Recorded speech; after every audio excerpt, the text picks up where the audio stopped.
August 1944. The war is turning. Allied forces are sweeping through France. But in the southern town of Digne-les-Bains, 3 men sit in a Gestapo prison cell, waiting to die. They are SOE agents, British Special Operations Executive. Their names are Francis Cammertz, Zan Fielding, and a French resistance officer named Christian Sorensen. They were arrested at a roadblock. They have no cover story that will hold. They have hours left, at most. Outside, a woman receives the news. She is 36 years old, Polish-born, British-trained. She has survived arrest, torture, blizzards, and enemy ambushes. She has no weapon, no backup, no official authority. She gets on a bicycle. 40 kilometers later, she walks up to the Gestapo headquarters, alone, and knocks on the door. What happens next is one of the most audacious acts of personal bravery in the history of World War II. Her name is Christine Granville, born Christina Skarbek. Churchill called her his favorite spy. Chapter 1. A Countess in Warsaw, 1908 to 1939. Christina Skarbek was born on May 1, 1908 in Warsaw, then part of the Russian Empire. Her father was Count Jerzy Skarbek, a Polish Catholic aristocrat of declining fortune but proud lineage. Her mother, Stefania Goldfeder, came from a wealthy Jewish banking family. It was an unusual combination for the time, and it gave Christina an unusual identity, caught between 2 worlds, belonging fully to neither, owing loyalty only to Poland itself. Her childhood was spent on the family's country estate, riding horses, hunting in the forests, reading voraciously in the manor's library. Even as a young girl, she showed the qualities that would define her life: fearlessness, physical courage, and an instinctive ability to charm almost anyone she met. When her father died and the family's money ran out, Christina moved to Warsaw and found work in a car showroom. The garage fumes left traces of damage in her lungs, a fact she would one day turn into a weapon. In 1938, she married Count Jerzy Giżycki, a Polish diplomat. They traveled, socialized, lived well. Then, on September 1, 1939, Germany invaded Poland. Everything changed overnight. Chapter 2. The First Female Field Agent, 1939 to 1940. When Germany invaded, Christina and her husband were in South Africa. Most people in their position would have stayed, safe, comfortable, far from the war. Christina did not stay. She took a ship to London, walked into the offices of British intelligence, and demanded a job. She wanted to fight for Poland. She spoke French, German, Italian, and English in addition to her native Polish. She was athletic, beautiful, and utterly without fear. The intelligence officers were skeptical at first. She was foreign. She had no formal training. She was a woman, something that simply wasn't done in 1939. But she convinced them. Christina Skarbek became Christine Granville and became the first female field agent in the history of British intelligence, recruited even before SOE itself was formally established. Her first mission, cross the high Tatra Mountains into occupied Poland on skis, gather military intelligence, and get back out alive. Chapter 3: The Mountains of Fire and Ice, 1940 to 1941. She made the crossing multiple times, through blizzards, across frozen passes, carrying secret documents sewn into her gloves or hidden inside the rolls of her hairstyle. The intelligence she brought back was extraordinary, including early warning of Hitler's planned invasion of the Soviet Union, which reached Churchill's desk months before Operation Barbarossa began. But in January 1941, the Gestapo caught up with her in Budapest. She was arrested and interrogated for hours. The Gestapo suspected she was a British spy. They were right, but they couldn't prove it, and Christine said nothing. Then she did something remarkable. She bit her own tongue until it bled. Then she started coughing dramatically, wetly, bringing up the blood and collapsing in apparent distress. The Gestapo were alarmed. Tuberculosis was their nightmare, highly contagious, untreatable, and a genuine danger in an enclosed interrogation room. They backed away. She was taken to a hospital. The X-rays showed old scarring on her lungs, the legacy of those years breathing garage fumes in Warsaw. A doctor confirmed she had tuberculosis. The Gestapo released her. From that moment on, she was Christine Granville, officially, a new name for a new war. Chapter 4: Cairo and the Long Wait, 1941 to 1944. After her escape from Hungary, she was extracted to Cairo, where she worked for British intelligence in North Africa and the Middle East. But desk work she found unbearable. She wanted to be in the field, behind enemy lines, doing what she did best. For 2 years she pushed and lobbied and refused to give up. Finally, SOE agreed.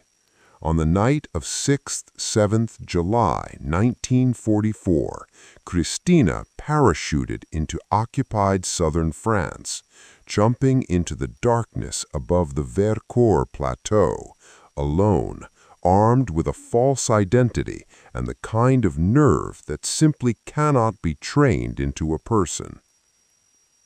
Her mission was to join Francis Kammertz, the leader of SOE's Jockey Network, one of the most effective Allied resistance networks in all of occupied France.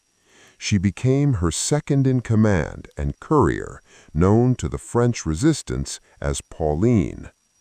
For weeks, she cycled hundreds of kilometers across occupied territory, passing through German checkpoints with forged papers, carrying messages and supplies to resistance groups scattered across the mountains. Her colleagues later said she seemed to have no concept of personal danger. Chapter 5: The Roadblock, August 1944. On 13th August 1944, Francis Kammertz and 2 other agents, Zan Fielding and Christian Sorensen, were stopped at a routine German roadblock near Digne-les-Bains. Their papers were checked. Something didn't add up. They were taken in for questioning. Within hours, the Gestapo had identified at least one of them as a British agent. All 3 were imprisoned. The sentence was death, to be carried out before sundown. Christine received the news in the field. She had perhaps 3 hours. The other resistance officers told her there was nothing to be done. An armed assault on the Gestapo building was impossible. They needed to pull back, stay hidden, wait. Christine looked at them for a moment. Then she got on her bicycle. Chapter 6. Walking into the Lion's Den. She cycled 40 kilometers to Digne-les-Bains. She straightened her dress, steadied her breathing, and walked into the Gestapo headquarters. She asked to speak with the senior officer, Sturmbannführer Max Weim, and his subordinate, Albert Schenk. She was shown in. What followed was one of the most extraordinary performances in the history of wartime espionage. Christine told them she was a British agent. This alone was astonishing. She had just walked into Gestapo headquarters and confessed to being the enemy, but she had a reason. She told them she was the niece of Field Marshal Bernard Montgomery. This was a lie. She told them that Allied forces were about to land on the southern coast of France within days. This was actually true. Operation Dragoon, the Allied invasion of southern France, was scheduled for 15 August, just 2 days away. She told them that when the Allies arrived, anyone who had murdered British agents would be hunted down, tried, and executed. But anyone who had shown mercy, anyone who had made a gesture of goodwill, might be treated differently. She paused. Then she placed an envelope on the desk. 2 million francs. Chapter 7. The Price of 3 Lives. 2 million francs in 1944, an enormous sum. There was a complication. Christine didn't have the money on her. She had to negotiate a delay, leave the building, frantically contact the SOE network to gather the funds, and return. She did all of this. She came back. The combination of the bribe, the warning about imminent Allied arrival, and the psychological pressure of a woman who looked and spoke like someone who had absolute confidence in what she was saying, it worked. Albert Schenk made the decision. The prisoners would be released. The cell door opened. Kamer, Fielding, and Sorensen walked out into the summer sunlight. Kamer later said that when he stepped outside and saw Christine standing there, he simply could not understand what had happened. How had she done it? How had she walked into the Gestapo alone and walked 3 people out? Christine reportedly said afterwards, "I was absolutely terrified the whole time. The moment I got out, I thought, what on earth did I just do?" Chapter 8. Why it worked. Christine's rescue worked for several reasons, none of them accidental. She understood that the Gestapo officers were no longer winning the war. By August 1944, even the most fanatical German officer could see the writing on the wall. Normandy had fallen. Paris would fall. The question was no longer whether Germany would lose, but what would happen to individual Germans when it did. The threat of Allied justice was real. The promise of 2 million francs was real. The claim to be Montgomery's niece was false, but it was constructed on a truth. She really was a British agent. She really did know the invasion was coming, and she projected complete conviction. She also had timing. The announcement that Allied forces would land within days was not a bluff. Operation Dragoon landed on 15 August, precisely 2 days after the rescue. If the Gestapo officers had refused and then watched the Allies arrive 48 hours later, they would have known they had made the wrong decision. Finally, she had something that cannot be taught: the ability to sit in a room full of armed men who wanted to kill her and appear completely calm. Chapter 9. The War Ends. The Struggle Begins. 1945-1952. When the war ended, Christine Granville had earned the George Medal, the OBE, and France's Croix de Guerre. Vera Atkins, the senior SOE intelligence officer who ran the female agents, called her very brave, very attractive, but a loner and a law unto herself.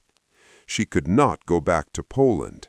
The country she had risked her life for was now behind the Iron Curtain, under Soviet domination. Her mother had died in Auschwitz. Her world was gone. Britain, which had used her brilliance so effectively during the war, was slow to help her afterwards. Her SOE employment ended abruptly in 1945. She had no pension, no citizenship. British citizenship came eventually, but late. No easy path forward. She worked as a waitress, as a telephone operator, as a stewardess on passenger ships, traveling the Mediterranean routes she had once passed through as a spy. Those who knew her in those years said she was still magnetic, still extraordinary, still capable of dominating any room she entered. But the world had moved on. The war was over. Heroes were no longer needed. On 15 June 1952, Christine Granville was stabbed to death in a London hotel by a man named Dennis Muldowney, a former shipboard colleague who had become obsessed with her and could not accept her rejection of him. She was 44 years old. Muldowney was hanged.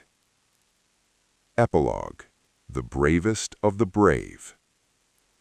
Christine Granville was buried at St. Mary's Catholic Cemetery in Kensal Green, London.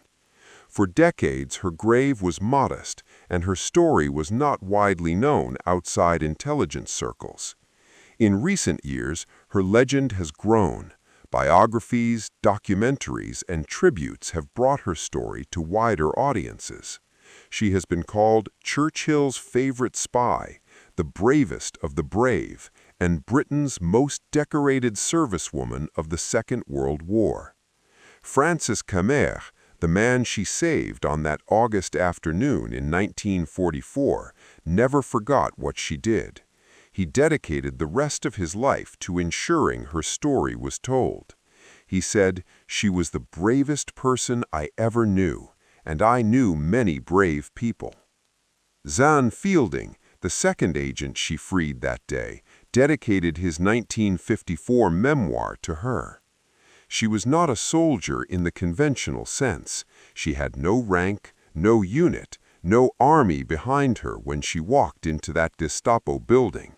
She had a bicycle, a lie, 2 million borrowed francs, and a nerve of iron. 3 men came home because of her. That is enough.